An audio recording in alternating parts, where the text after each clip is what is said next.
lounging, son. Welcome back to the Comic Lounge Podcast. My name is Ryan, and back with me as always is my boy Dill. We're here to talk about our favorite books of the week.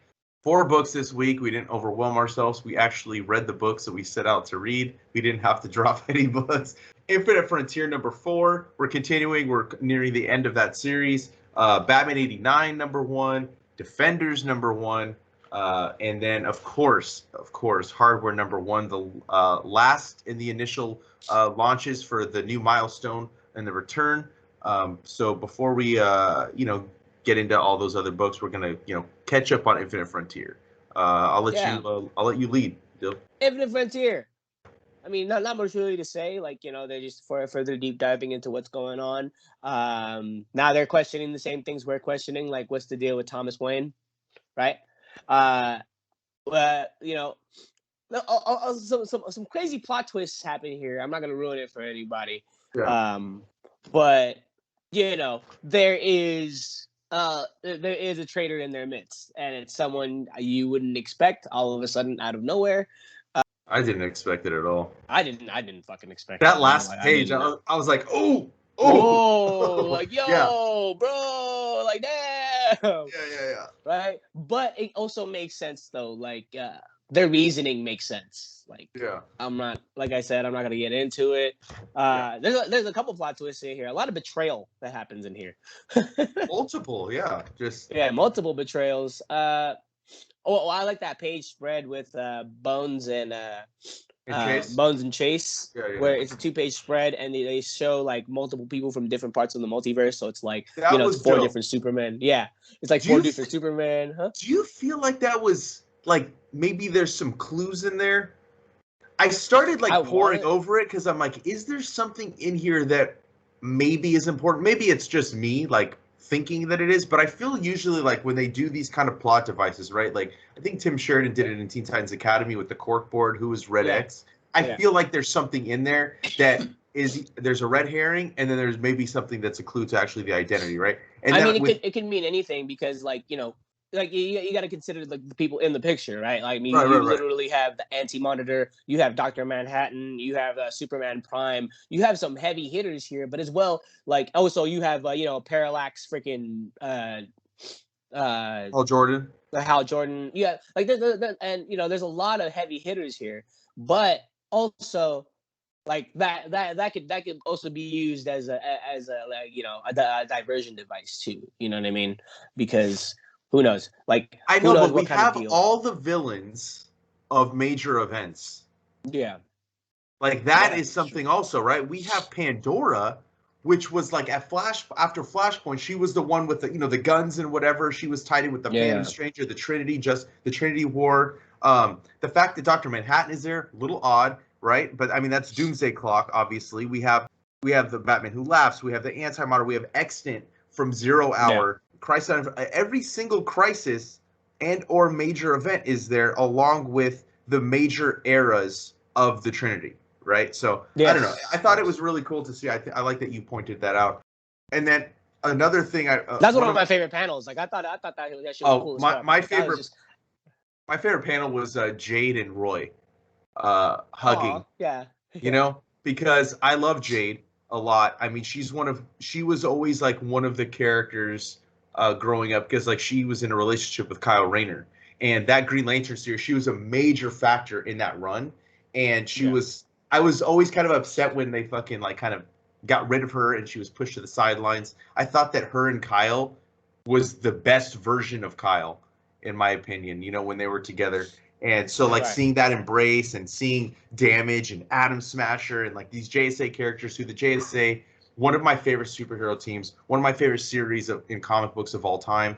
To see them kind of make their return was really dope. And, this just again, Thomas Wayne, he's not as hateable as he was at the beginning of this series. I feel like I'm kind of warming up to him and who he is. And dude, another double page, or was it a double page? The splash. I think. Of the Batman. I think why Thomas Wayne is becoming a little bit more lovable is because every time we see him, he's always a raging drunk, and I feel like in this he's kind of sober. yeah, okay, yeah, he is. He's sobered up a little bit. Yeah, so he's like a raging drunk most of the time. I can relate to that. So that because I was a raging fucking addict. Same. So, but I love that page where he's like, it's just three balloons, right? Bruce, my son, so many worlds, and he realizes that him trying to stop Bruce from being Batman, like, no, you can't. That's him. In every Earth, Bruce Wayne is Batman. You know what I mean? He is a constant, much like Kal-El, Clark Kent is Superman for the most part, right? Except for we have Calvin, but still it's Kal-El, right? Like there's a constant across every Earth, and I think that was a really cool thing, and for him to kind of accept that no, he is always going to be Batman, no matter what you try to do. That's who he is, and he is one of the greatest heroes in the multiverse, in the omniverse, right? So I think this is also just showcasing how much Joshua, again, solidifying what I've said and have been saying. Joshua Williamson is DC's best writer right now. I don't. I'll argue that with anybody. I don't think you can. And when I say DC writer, I mean somebody that is basically exclusively working with DC and kind of has their handprints on multiple DC projects, much like Jeff Johns used to have. I would say, Mark Waid at one point kind of was similar. Maybe he didn't have his handprint all over everything. I think Grant Morrison also was a major architect at one point. But I mean, I don't see how you could. There's just something about Williamson's books, dude. I never have a complaint. He's totally a fan. He's totally a fan of everybody that came before him, and he totally respects what everybody has done. But also pushes forward. Pushes forward. Yeah. Forward. So. Yeah, but but you can tell this is the work of a fan. It does respect to everything that's come before it, even some of the stuff that not many people liked. I mean, of course, yeah. I mean, and he's I mean, it's great. Like that last page, I don't want to ruin it, but that last page alone, like. I know. It's I'm so excited. I cannot wait to see how this ends and what we're gonna see on that final page in issue 6 next because it's going to, whether we have an announcement or we don't have an announcement. I think we'll have the announcement before issue 6 drops, but it's going to tell us what is coming forward, and I'm just very excited with it. I don't want to share anything else on the book because I don't want to spoil anything for people maybe that are trade waiting or haven't read the issue yet. One more shout out on Williamson. He had a Black Canary story in this week's Urban Legends, which has been highly speculated on due to something with Tim Drake. But I don't want to get into it because I kind of not really a huge fan of what they did. I know, but I mean, because it's it's revisionist history, and I don't like when you try to say, "Oh, it was always there." Nah, not really. You know what I mean? Yeah. Like it's what they did with Iceman. If it has been something that has been seen over and over, writers have been kind of leaning into it.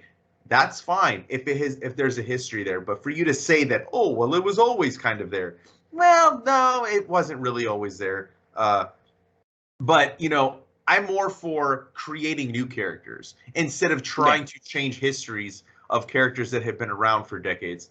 But it doesn't mean I don't love Tim Drake. I still love the character. He's one of my favorite characters, and. If there's good stories that come from this, fine.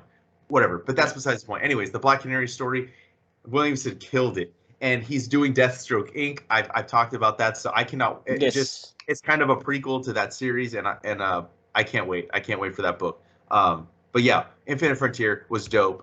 Batman Urban Legends is also a really dope anthology book. I highly recommend that. Go pick it up. I know that you can't get 6 anymore because it's spec'd on and it's going for $50. Yeah, I know.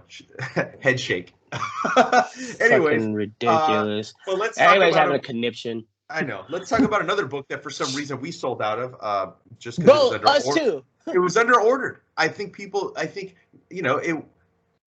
nobody realized that this book would have as many people wanting to check it out as it did, and I think it's because a lot of people, this is their Batman movie, no matter what, whether you want to say the Christian Bale movies are better or not necessarily better, but there's probably a large amount of people like those better than the 89 Batman. I don't care what anybody says. I love the Christian Bale, but I will always love the Tim Burton Batman movies. I'll always love the Tim Burton. You know what I mean? Like there's something about.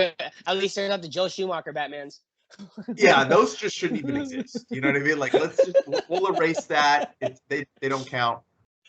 Everybody freeze. Yeah.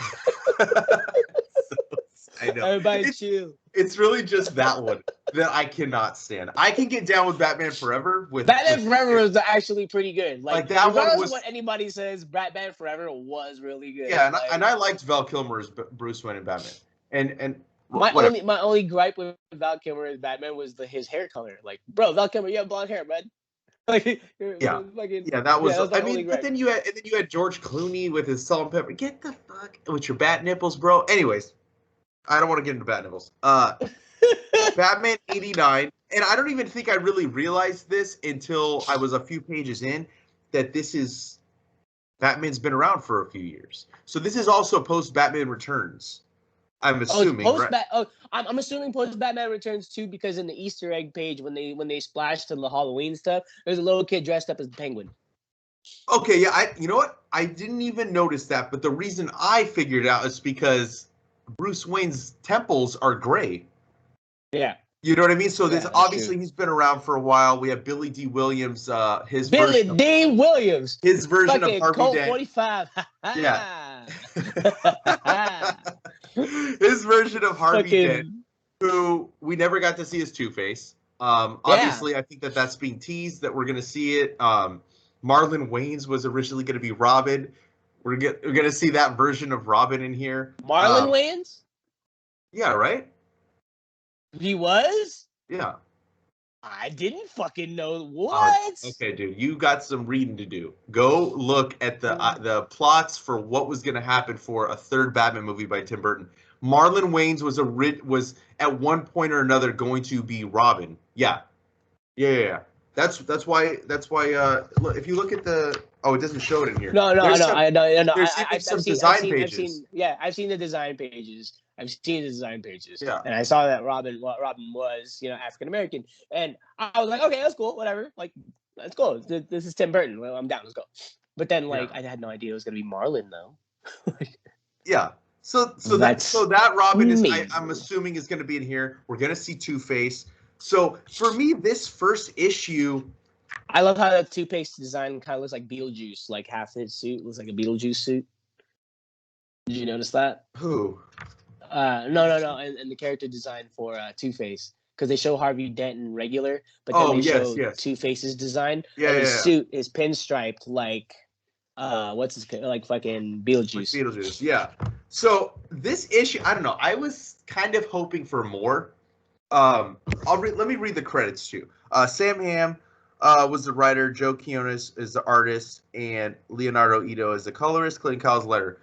I had a lot of hype for this issue. I thought it was going to be a little bit more action. We get a little bit of Batman. We get a little bit of the Batmobile. A lot of it has to focus on Harvey and how he wants to go against Batman and vigilantism. He even goes to Bruce Wayne, who I was kind of hoping he would look a little bit more like Michael Keaton.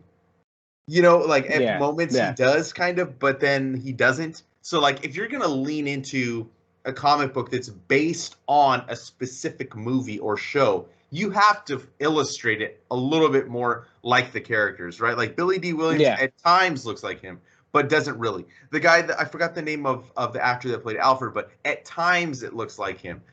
Yeah, not really. At certain angles, certain I feel like they just didn't have enough examples for full on face spectrum. You know what I mean? Well, for Alfred, he was in all four Alfred, of those movies. Yeah. For Alfred, they did. For Billy D. Williams, bro, he there's enough out there of Billy D. Williams. There's also enough of Michael Keaton. Yeah, there's also enough of Michael Keaton. You know what I mean? But the rest of the cast is fine. The rest of the cast is fine. If you don't want to make them look, but dude, you gotta make him look like Michael Keaton a little bit more. It has to be more than just the costume. I feel like I'll judge this series when it's done. I feel like I can't give it a fair assumption of what this will be moving forward, but I think that for a first issue, you should have given a little bit more, I don't say fan service, but people have been saying, oh man, they should do a Batman comic in 89 because they did the 66, they did the Wonder Woman 77. everybody has been saying, why haven't you guys done a Batman 89? Why haven't you done a Superman 78? Now they gave it to us, and this just, it felt a little flat. It felt a little flat for me in terms of, it did. I wanted a little bit more. I will say this, though. The costume in comic book form works for me. I don't know. Like it does, and that's me. I think that's like, still my favorite Batmobile ever. So it was the Corvette. Cool. Yeah, I mean, I love that Batmobile. I had the toy. I can't tell you how many times and that fucking thing was broken before it eventually like disappeared from my life. Like, I still had it. I had that Batman action figure for the longest time. I had many iterations of that Batmobile. I had many iterations of that Batmobile. I had like the little race car one, the one you can remote control with. I had that one. You know what I mean? Yeah. And then I had the one where the missile shoots from the middle.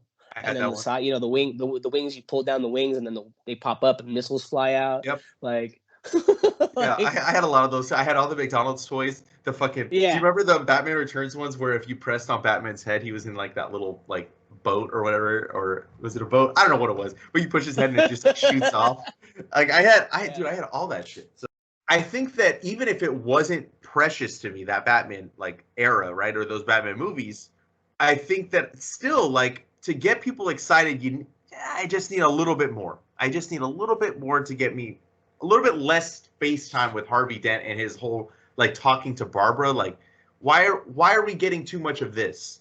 I feel like give us a little bit of that, but we're really here to see Batman, right? We're really here to see this world of Batman, and I feel like we need just a touch more of that. Other than that, I think the art was good. The art was good, except I would have liked to have seen the characters represented more of like the actors that portrayed them. So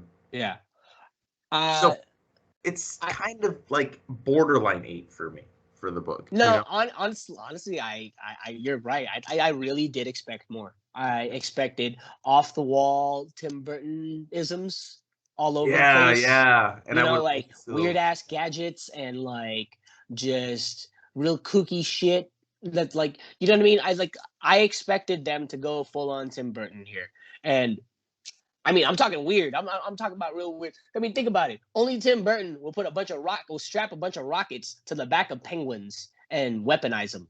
Yes. Like that was fucking cool. I think that was one of my favorite aspects of Batman Returns. Like just fucking weird shit. And like even right down to the henchmen. Even the henchmen were kind of like, the Joker henchmen. They're kind of like whatever, right? But like there wasn't this kooky, outrageous kind of like showcasey clownness to them that wasn't there. Like there. I feel like there was no intention to like capture any of that. So honestly, it's like a 7 for me. Maybe even like a 6. Not gonna lie. I was being generous with the 8. Yeah, I just feel like as a lifelong Tim Burton fan, like, you know what I mean? There was like kookiness that they missed on. I get it. Yeah, they're trying to set a foundation, and maybe going forward, like they're gonna hit those marks, especially when like when Harvey finally does turn. Maybe that's its turning point there when it fucking flips, and we get the full villain, but also. There's also villains in here that we haven't gotten yet. There's also like characters in here that we haven't gotten yet, and like that's really what I'm looking forward to. Same. So yeah. Huh? I said same. Yeah. If I was gonna grade it on a first issue, without a doubt, I'd probably say 6. Yeah. Because that does not make the casual reader really intrigued enough to come back, in my opinion. Honestly, you know what it feels like? It feels like one of those comic books that like they give away for free, like at a movie. Like, you know what I mean? Oh, dang, dude! That's shots fired. That's shots fired. Hey, no. I mean, look. But I'm gonna give it the benefit of the doubt. Like, I mean, this has a lot of room to grow. Like, you know what I mean? There are elements of this that I've wanted to see for years that haven't been played out yet that I want to see. Like, like I completely forgot Billy D. Williams was fucking Harvey Dent. Like for that brief moment, did. Because he was only displayed for that brief moment. Now that I'm thinking about it, he was only really displayed for that brief moment, right? When he was Harvey Dent, and like the fact that it was Billy D. Williams, I was like, yo, Yes, I fucking totally remember this. So it does have that nostalgia factor. It's not a bad book, but the thing is, I just feel like they missed its mark on what its potential could be. But I will give it the benefit of the doubt. I'm gonna read it all the way through, obviously, because I'm probably just gonna trade wait it.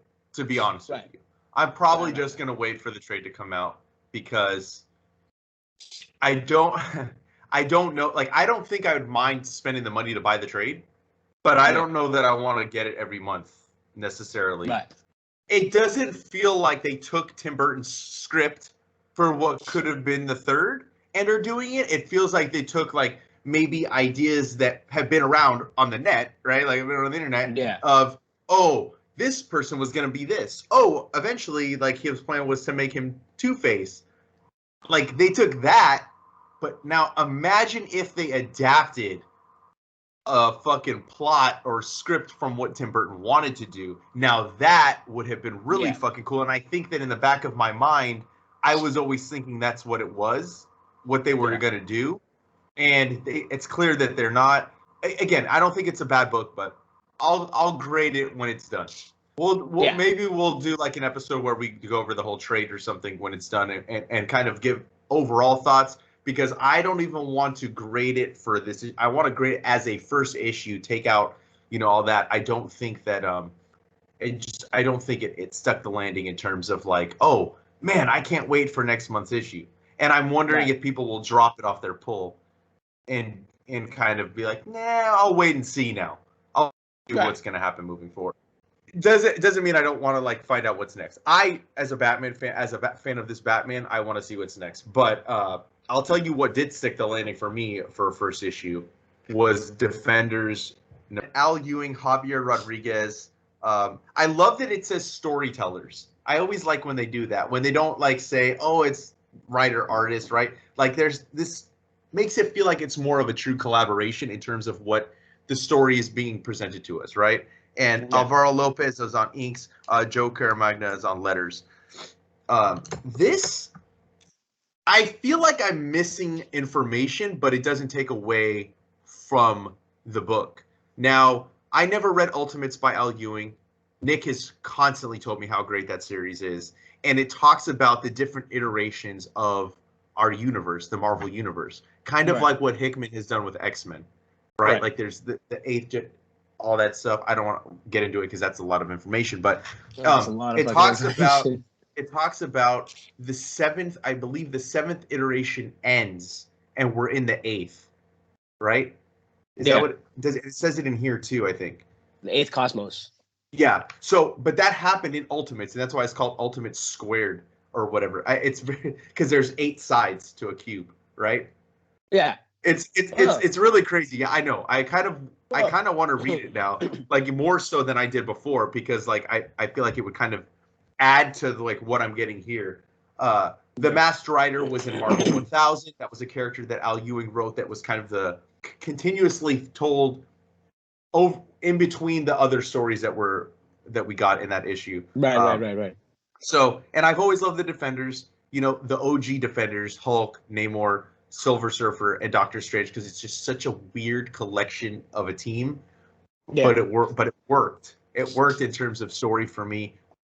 Doctor Strange, I think I've become a really big Doctor Strange fan, kind of because of Jason Aaron and Brian K. Vaughan. He's grown on me.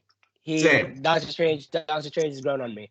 Yeah. Like early iterations or whatever, and whenever he like made an appearance, he kind of like pressed on as like a pretentious douche. Yeah. Like, you know what I mean? He's way more likable. He's way more likable now. He's definitely way more likable now, and I'm all here for anything Stephen Strange has for us.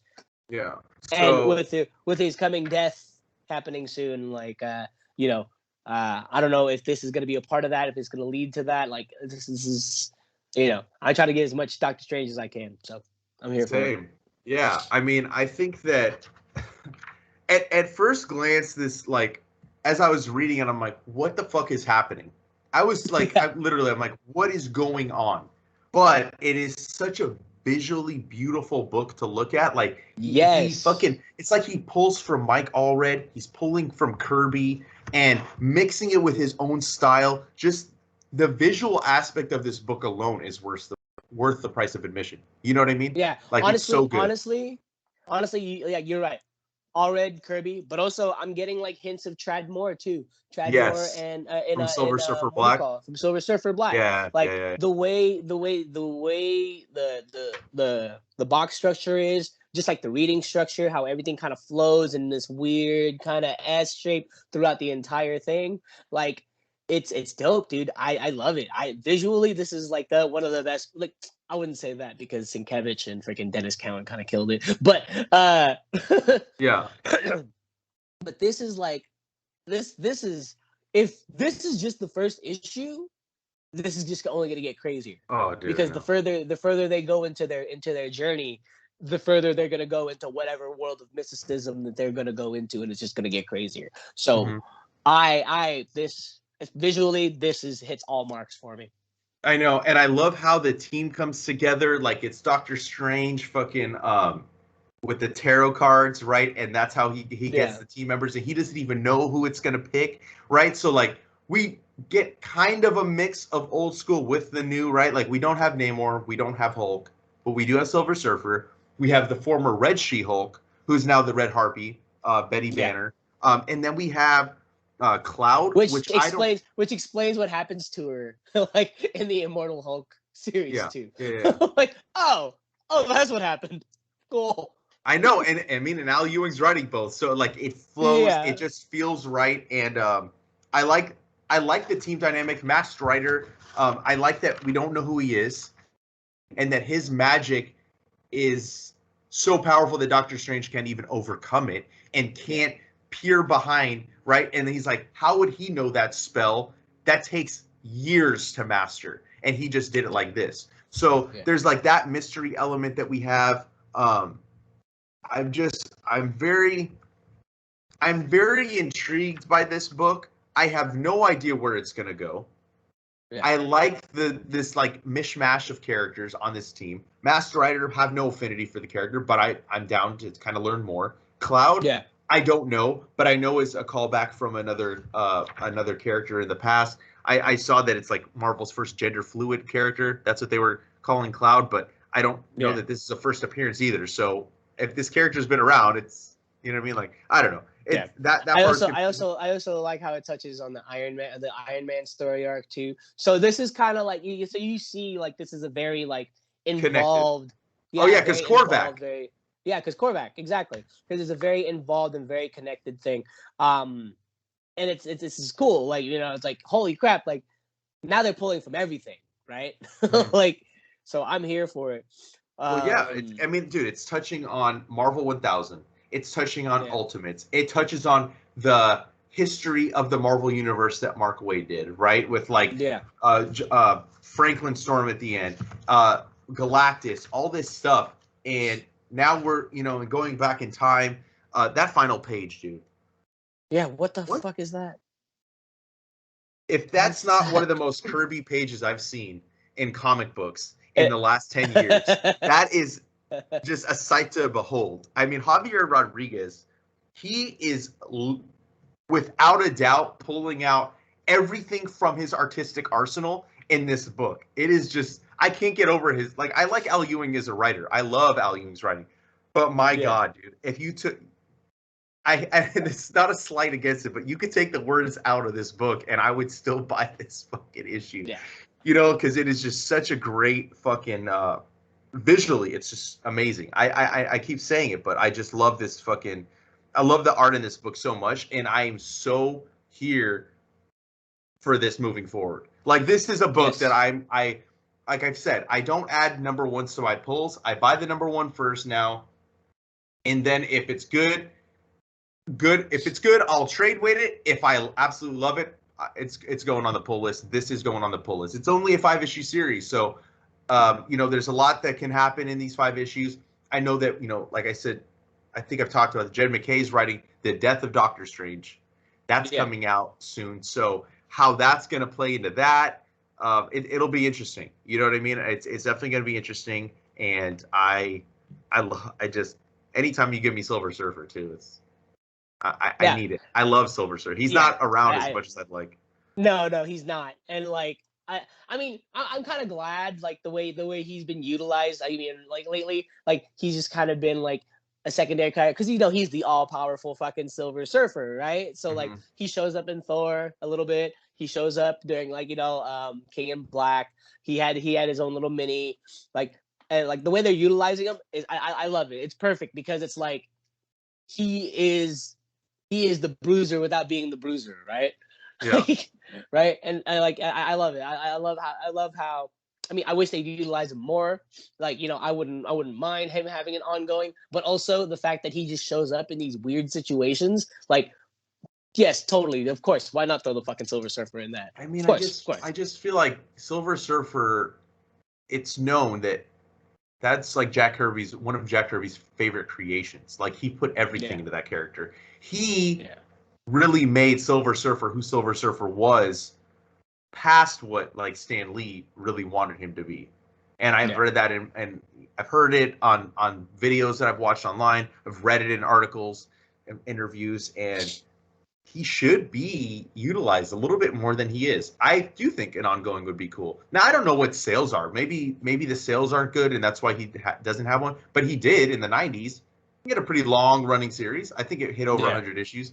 So I would love to see him used more. I think that put the right creative team on there. I don't even necessarily think you need a heavy hitter in terms of writer or artist, but you put a solid team on that book, and I think you could have magic happen. You know what I mean? Like, because when he has been utilized recently, I think Donny Cates did a hell of a job. And I am very, and I always say how critical I am of his work, but that might be my favorite of his Marvel stuff was Silver Surfer Black. Silver Surfer Black was just, I think that's some of his best writing.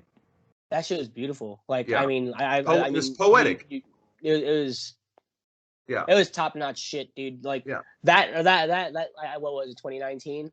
2019, that was the year of Silver Surfer for me. Like, it was only 6 issues, but god damn, those 6 issues were fucking powerful. Yeah, it was so good. I mean, and it's even better in the Treasury edition, the trade that they came out with, like just seeing Chad Moore's art like large, it was just really good. But I mean, the Defenders Defenders is really good. I highly recommend it. I think if Hardware didn't come out this week, if you just remove Hardware, Defenders was my favorite book this week. But Hardware just a tick above for me in terms of my favorite book this week. So but wait, going back to Defenders real quick. Yeah. I love the title for the next issue. Galactus's mom's got it going on. I mean, this is the 6th iteration. So we're back I think, what is it? So if we're either in the 7th or the 8th, I'm not sure. But we're in a past iteration of the multiverse. And, like, if you know Galactus' story, like, he was there for the end and then was here for the birth of the new. So, like, we're on his birth planet right now. It's... Yeah, on top. Which, okay, you know how you said, like, that last page is the most Kirby shit ever? You're right. Everything about it is the most Kirby shit ever. Like, each part, like, from the gloves to the star thing coming out of the neck. Yeah. I just have to say, like, yes, you're right. Like, this I feel like the Defenders is going to be a really fun and awesome series. Like, just the way this freaking first issue hits its stride, like, boom, almost immediately. Like, it starts off with a tarot card reading and some tea, ends up in fucking fight of Galactus's mom. Mm-hmm. I mean, I feel like Al Ewing is the Marvel writer. If Zdarsky was writing more than one title, I would say he's the best Marvel writer. But Al Ewing's doing Sword, phenomenal. Yeah. He's doing Defenders now, phenomenal. Immortal Hulk, phenomenal, right? And now he's going to do Venom. I don't want to say he's the best, but I think he's putting out my, like, overall, if you put my favorite Marvel books, like, he's got 3 of them now in that list, right? And I cannot wait. I cannot wait to see what else he's got after this, because Immortal Hulk is ending. I know he's taking over Venom, but how much of the heavy lifting is he really doing in Venom? Is he going to get another ongoing? I mean, I would really love to see what's next for him post Immortal Hulk, post Defenders. I feel like he'll have another slot in his schedule for another book, and I can't wait to see what that is, because this dude just fucking, he just puts out some really, like, his concepts are really cool. That's like it's quality. It's quality. And it's all, no matter what he writes, it's all very different from each other too. Because, like, you know, you have the Guardians of the Galaxy, which is very different from Immortal Hulk. You have Immortal Hulk, which is very different from Sword. Like, you know what I mean? There's he approaches each title with something new and fresh, that it doesn't feel like it's always, you know, because, all right, let's take for instance Grant Morrison. Grant Morrison, fantastic writer, but when it's Grant Morrison writing, you know what to expect. It's gonna be fucking weird. It's gonna be fucking awesome, and there's gonna be some off the wall shit that's gonna be a little confusing, but it's gonna circle back. But, like, you know, as far as Al Ewing goes, each approach that he comes at with every title that he does, it's always new, it's always fresh, and it's always something like that's different from what he's done before. You know what I mean? Yeah, I agree for sure. Yeah, I can't. So I'm really looking forward to whatever he has. I wouldn't even be surprised if they give this guy, you know, Spider-Man. That is an interesting choice.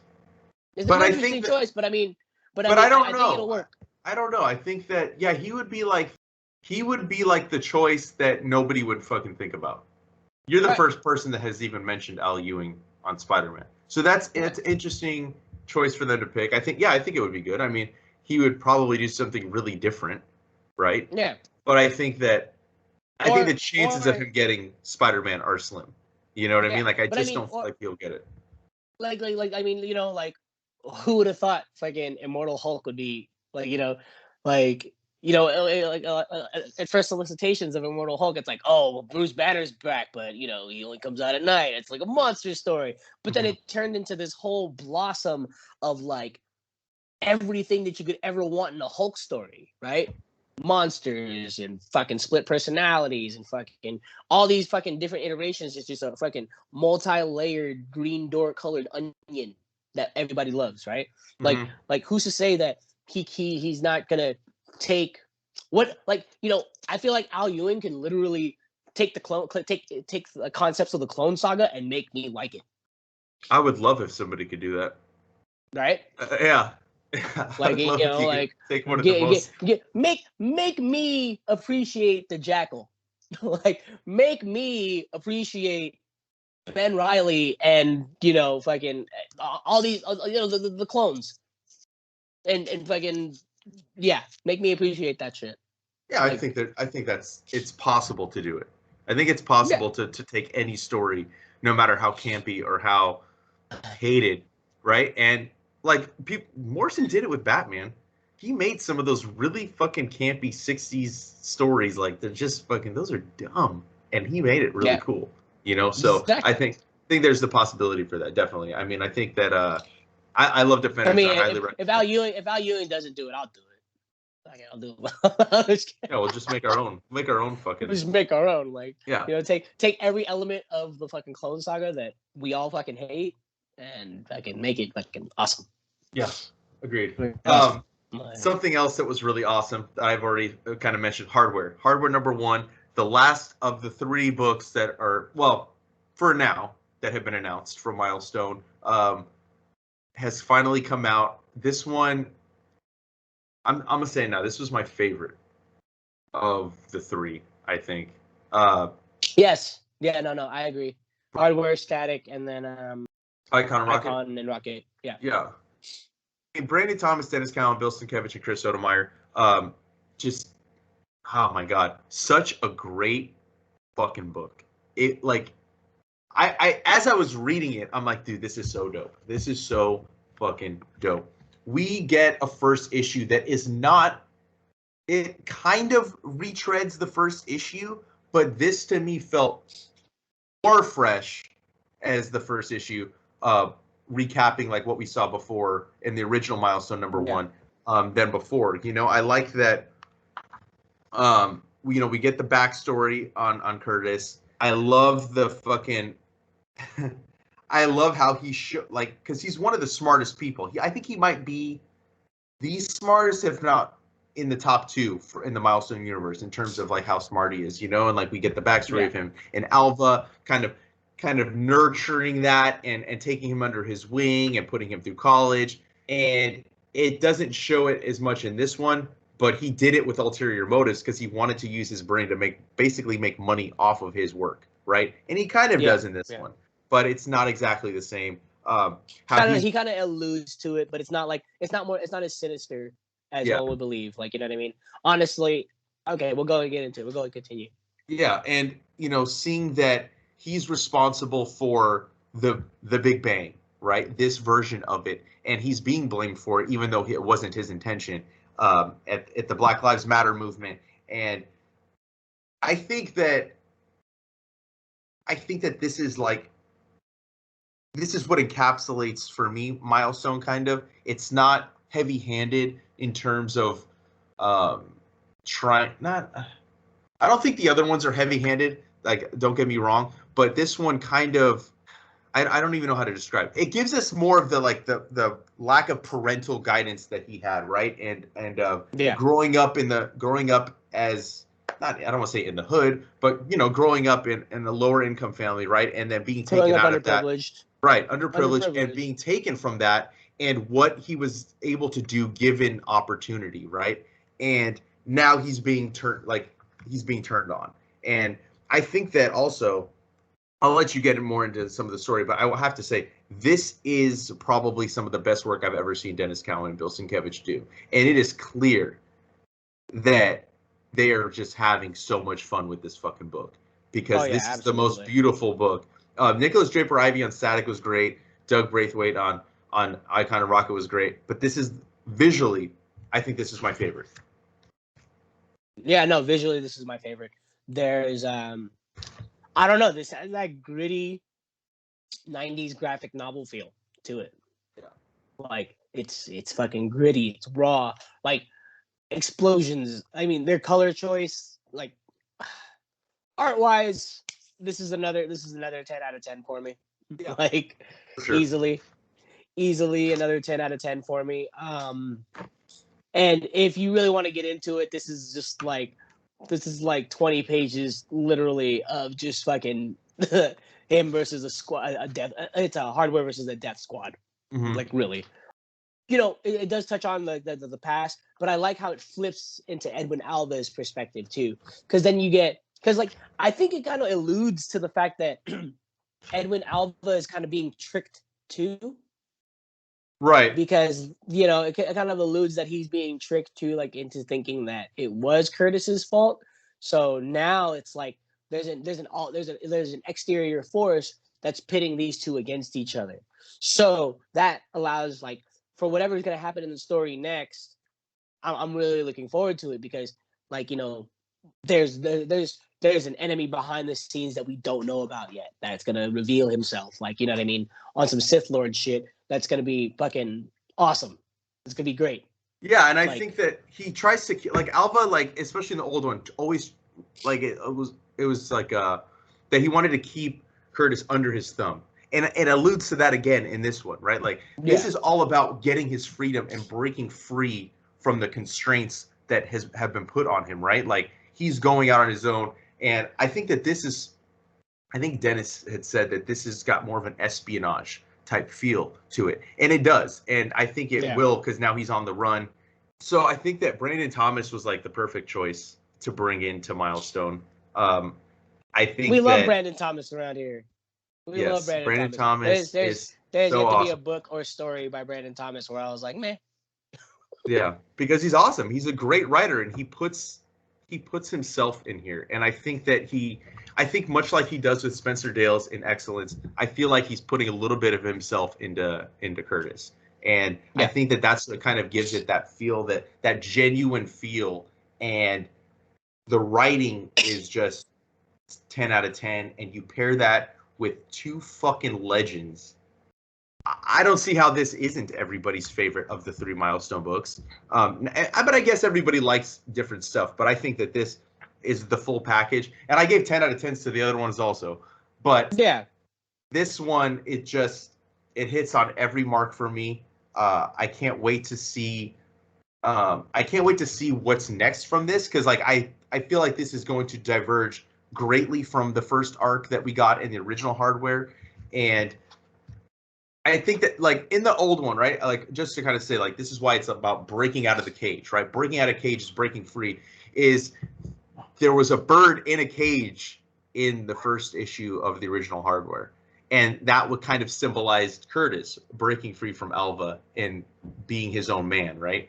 And I think that they're doing that this time, but in a different way. Like he wasn't blamed for the Big Bang in the original one, so that was an interesting kind of little plot twist that I enjoyed, and to see how like his identity is known. They know that it's him in the suit. It's not like before where they didn't fucking know. I can't wait to see him go at Alva. Him saying like, "I made you." You know what I mean? Like you're shooting for too high than you're ready for. You know, because he wants to keep him fucking trapped. And I think that this is, and it's interesting too. It's like you were taken out of, you know, like a impoverished city, right? And by a white man. So I think that that's also an interesting aspect, right? Like, and do people, I mean, it doesn't like allude to that here, but do people in his community that where he grew up, do they look at him different, right?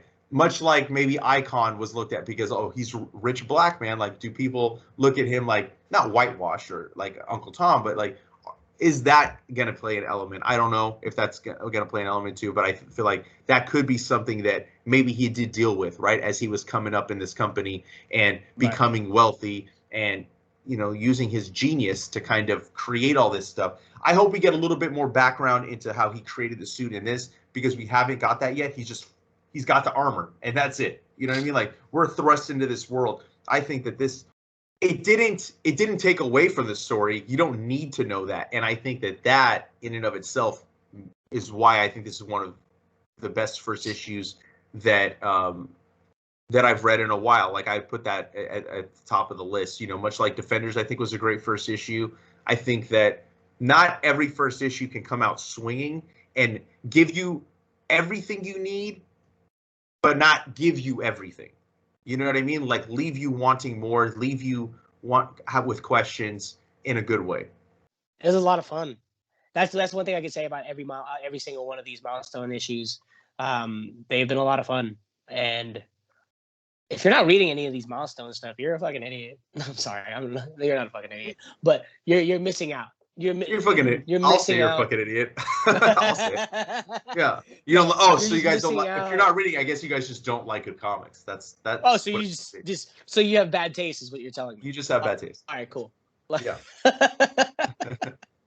What do you call it? One of the guys at work, he's like, and one of the guys at work, he's like, if you're not reading any milestone, you're racist. That's. But no, I get it. I mean, I kind of gave people shit, I think, with Static. I wasn't able to do it with Icon and Rocket, because I think I was like stuck, you know, doing other shit that day at work. But and same thing with Hardware. Like I didn't get to kind of push this book as much as I'd like to, but you know, that's what this channel's for. That's what we do these videos for. It's to kind of get people to kind of pay attention and check out some books that maybe they didn't check out or were kind of on the edge of checking out. But I think the milestone books are, without a doubt, some of the best comics being produced today. And and to see them come out swinging, dude, with these titles, like 3 books, all of them. Exactly. These 3 titles like are fucking crazy. Like I'm like once they announce Blood Syndicate, I'm there. Because that's gonna be that within itself already was a crazy concept, right? Like a gang turned gang of superheroes, like for the hood, for the neighborhoods, right? Like that concept is fucking crazy to me. So where they would take it in this new modern iteration is gonna be fucking crazy. I'm just waiting for that. Yeah, and then I heard they're supposed to do like that Earth M, which is like a different version of Milestone.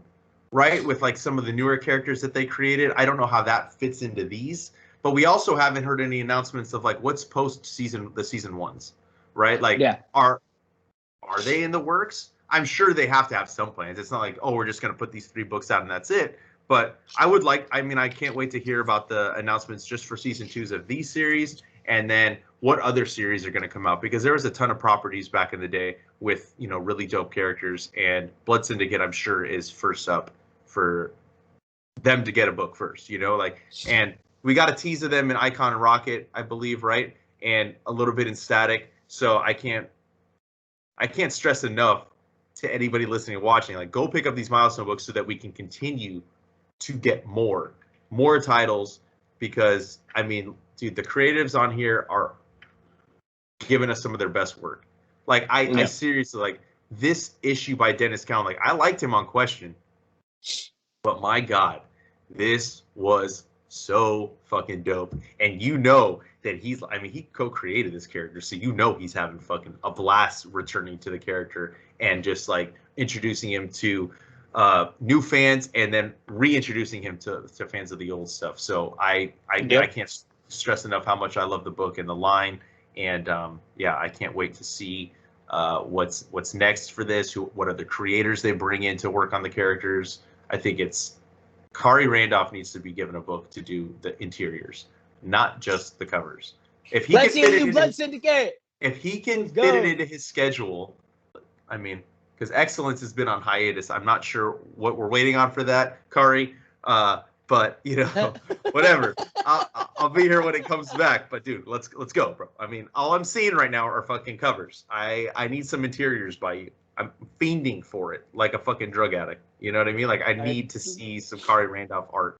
I'm honestly like the hope, not even the hope, the simple fact that we're gonna get our Excellence hardcover in October and everything's still on schedule. That'll tide me over. But once I read that within the first 3 days of receiving it, I'm gonna need more. So yeah, Brandon, Kari, what's up, bro? Like. Yeah, I can't write to the letters pages if you guys aren't making the book. I got a big ass cup of Excellence milkshake right here that I need to drink. I'm thirsty for this shit, bro. Like, let me drink this shit. Hit me up. Like, let us know what is up, bro. I am thirsty for this shit. Yes. Big ass cup. Big ass cup. But yeah, so that's all I got on hardware. I think that this was another dope week, dude. Another fucking solid week of books. Maybe not as... I think last week was really fucking... I mean, there's a lot of shit that came out last week. A lot of good stuff. I mean, we could have talked easily about 10 books. And there's some other stuff that came out this week that was really good. But I liked our picks. I recommend them. Definitely go check them out. And before we get out of here, let's talk next week. Not a lot of stuff. I think that's because there's 5 weeks this month, so not a ton. Trial of Magneto. Obviously, I mean, Magneto's my... Trial of Magneto. There's times I like Magneto better than any other mutant, by the way, and I think that says something about me as a person, but I'm fine with it, you know. But like, okay, I saw a meme where it's like, you know, it gets harder to justify. It gets harder and harder as we get older. It gets harder and harder to deny that Magneto was right. Come on.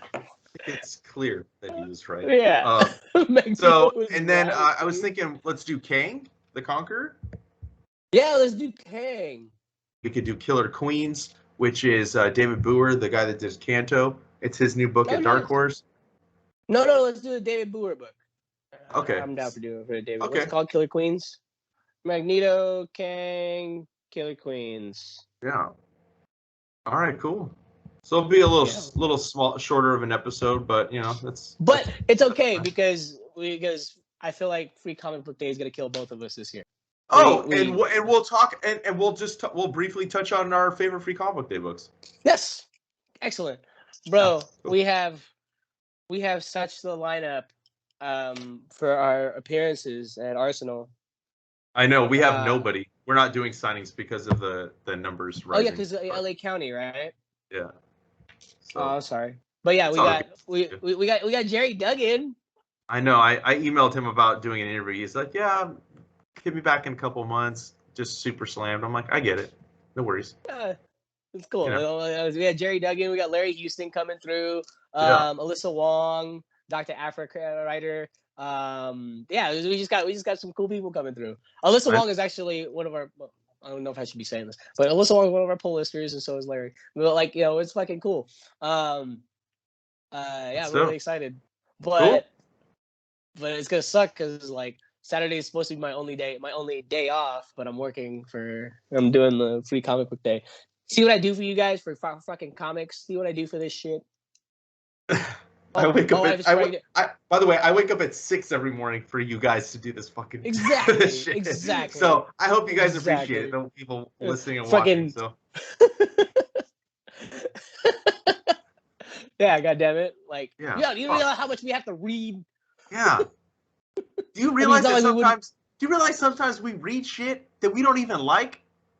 You don't, because we end up not talking about it because we don't want to subject you guys to our hate and disdain for some of the books we have to read. But yeah, I mean, I wouldn't change a thing. I love talking comic books with you, and same. Yeah, it's a blast. It's all fun. Yeah, and if you're not already following us, make sure you follow us on Facebook, Twitter, and Instagram at The Comic Lounge. Follow Dylan at The Dillbot on Instagram. Smooth. Yeah, Dillbot is dope on Twitter. And follow, subscribe, hit the bell icon so you're notified every time a new vid goes up. And hit that TeePublic link down below too for some cool merch. And on that note, we're out. Later, buds.